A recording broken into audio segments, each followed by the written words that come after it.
Hello everyone, my name is Sarrouy, and I'm a fourth year PhD student at the Centre for Agroecology, Water and Resilience at Coventry University. This Pechakucha is about the methodology of my PhD, and I'll be reflecting on the notions of place, time and people. I'm doing research on climate change adaptation and knowledge sharing. I explore the link between nature and culture and have adopted a political ecology theoretical framework, which places a strong emphasis specifically on gender and age, hence feminist political ecology. And I'm interested in the creative exchanges between worldviews, from often overlooked local indigenous knowledges to quickly overwhelming foreign influences.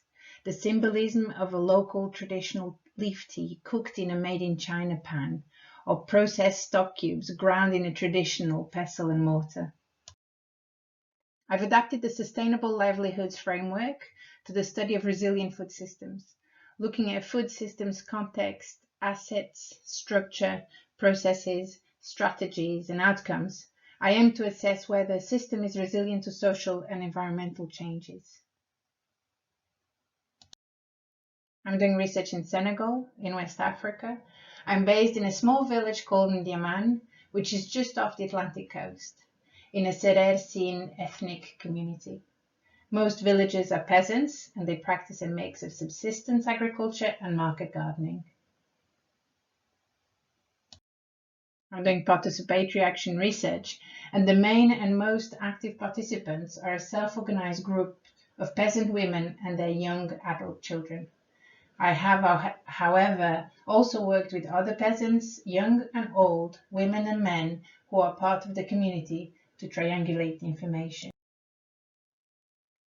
Ethics have been key from the onset, and the research team discussed and adopted the International Society of Ethnobiology's Code of Ethics. Consent, for example, was an open and iterative process, and it was video recorded in the local language. I chose to use mixed methods in my research. I used statistical analyses mainly for food and climate data.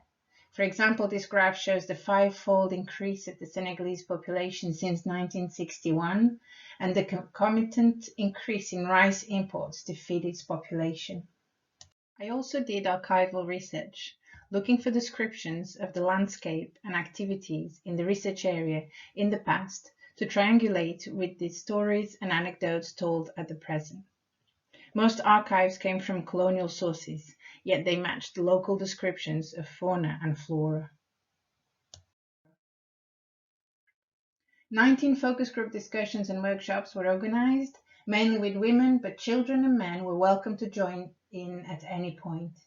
These were opportunities for group debate and the discussion of broader village and food system issues.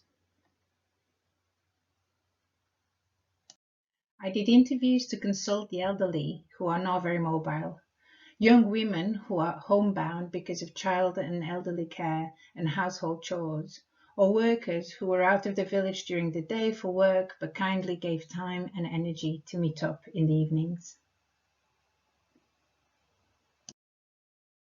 Discussions were complemented with field visits to contribute to activities in the farm, or on the contrary, to witness the desolation caused by the recent drought.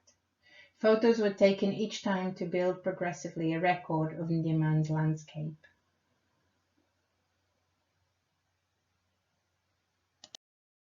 Women expressed interest in being trained in participatory video to be able to make their own films in their own local language with their messages and their realities. In total, 22 short films were made, and most are available online to be shared freely. Google Maps satellite imagery was used to discuss the evolution of the village. This tool was totally new to participants, but it sparked a lot of interest. Historical imagery revealed seasonal landscape differences, changes in household infrastructure, and major new projects such as a road and a public school. Several visual interactive tools were used to explore the local food system. For example, women and men's daily activities were discussed using small stones to represent the hours of the day and locally available props for the different activities held during the dry, the pre-rainy and the rainy seasons. This is a methodological approach where being and listening is central. I'm fully engaged and committed to my research and conscious that my presence and positionality has an impact on my surroundings. During the whole research, I've kept an autoethnography diary to help me record my physical, emotional and spiritual experience. And I do love a good graph to help me organize and process the information collected during my PhD and to better express it and share it in my thesis. I have drawn many graphs. I have used the website Lucidchart to help me create relevant, clear and attractive graphs. The goal of using all these mixed methods is to triangulate the information collected in a non-hierarchical way.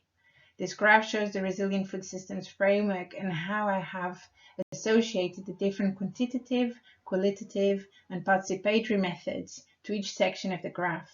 I'm very happy to discuss this further, by the way. Finally, I've used the NVivo 12 Pro to help me with the data analysis. It's been a long process, but a relevant one and should not be overlooked or hurried up. NVivo is compatible with very mixed methods, and I've even added my literature to it. It has been tremendously helpful at the writing up stage, so I would definitely recommend it. Okay, we got to the end, so now I need to write up my thesis. I aim to avoid an oversimplified analysis of climate change adaptation, and the goal was to build a participatory and creative research process that embraced complexity. I'd love to hear your comments and feedback.